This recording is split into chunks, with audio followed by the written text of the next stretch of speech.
Now people say I have the whole librarian kind of look down pat with the glasses and stuff, and that's kind of true because I do own a library of great games with great stories. So if you guys don't know, reading is actually my second favorite hobby, the first one being video games obviously. So my love for reading does transfer into video games because I love a good narrative. A very story-rich game is the ones I prefer. Now a lot of people like gameplay based games, which I can respect, but for me, I love a good story in a game. It's honestly the best thing, especially when the gameplay complements the story and it feels like just so good. I love that feeling. So I prioritize story in a game above gameplay. Don't at me at that. That's just how I am. If you think differently, I respect that. Tell me in the comments below, which do you prefer?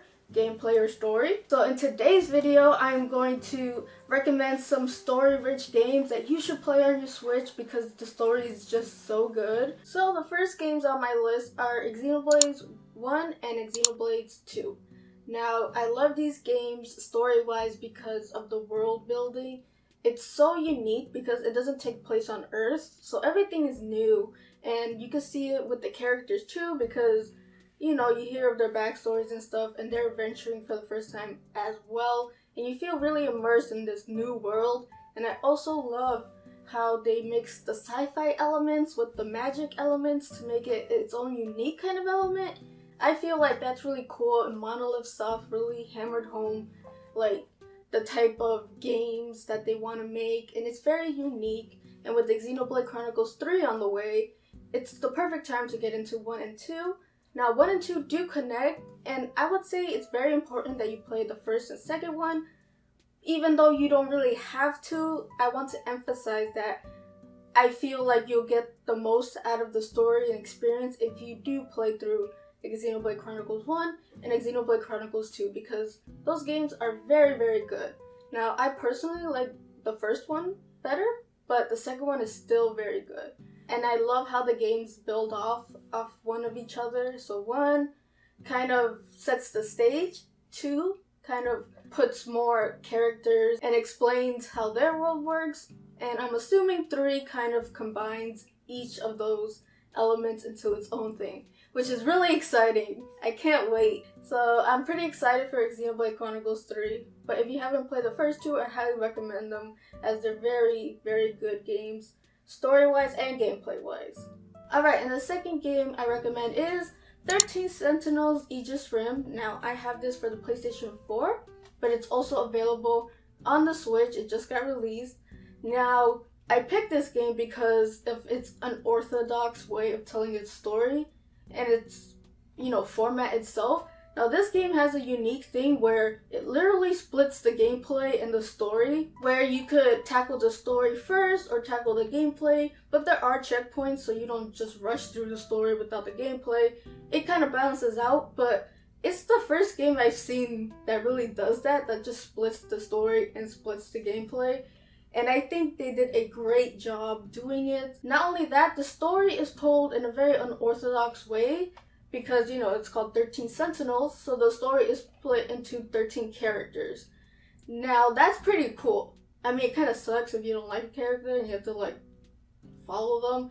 But besides that, each character is fleshed out and has, their own unique thing. That even though you may not like them, the story itself compels you to go through the storyline. And this game also has a codex, which follows every storyline. There's a lot.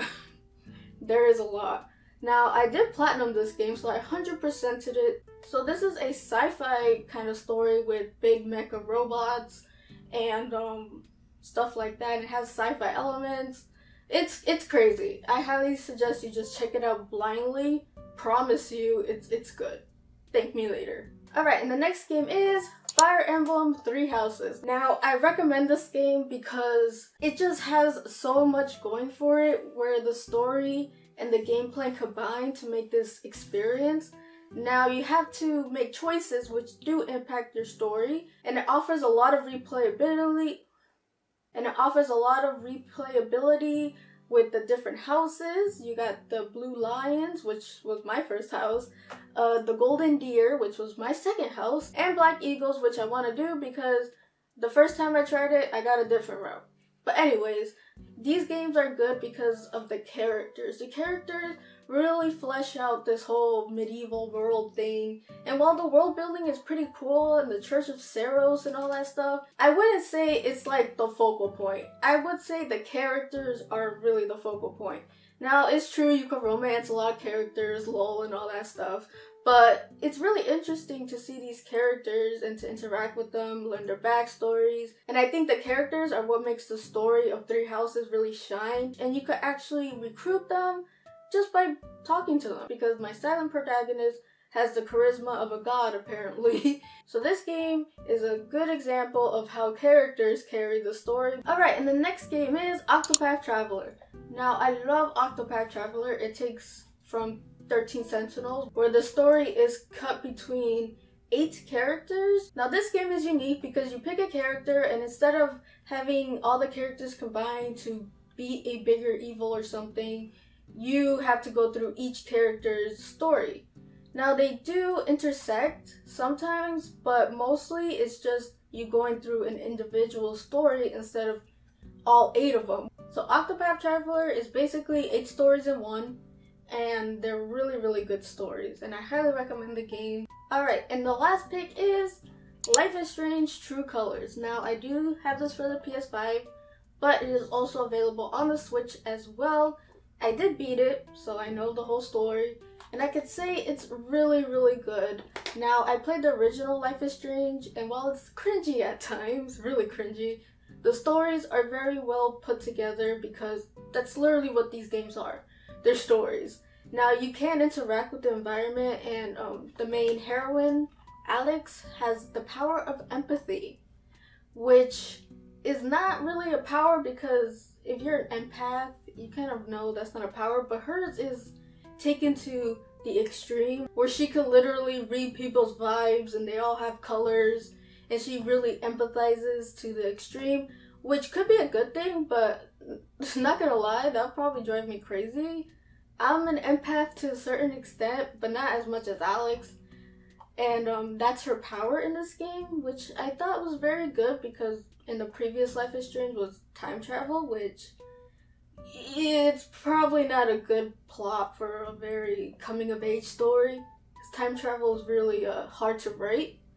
So I love how they kind of switched it up and made it into a power that's realistic, though Alex's power is still kind of exaggerated where it kind of looks like a power. I found the story very, very good, and I liked Alex, though some plot points kind of didn't make sense or I just didn't like, but the story itself is really, really solid, and I highly recommend you pick this up if you want a chill kind of vibe. Very, very good. The gameplay, like I said, is a point and click kind of vibe.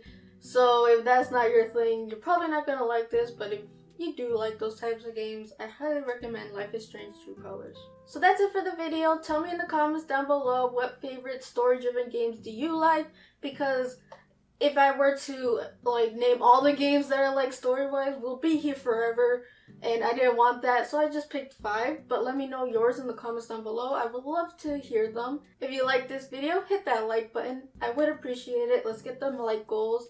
If you like my content and would love to see more, please subscribe. I would appreciate that too. You can follow me on my Twitter at Mandyleeplays. Hope you guys have a beautiful rest of the day, and as always, play a good game. Peace, peace.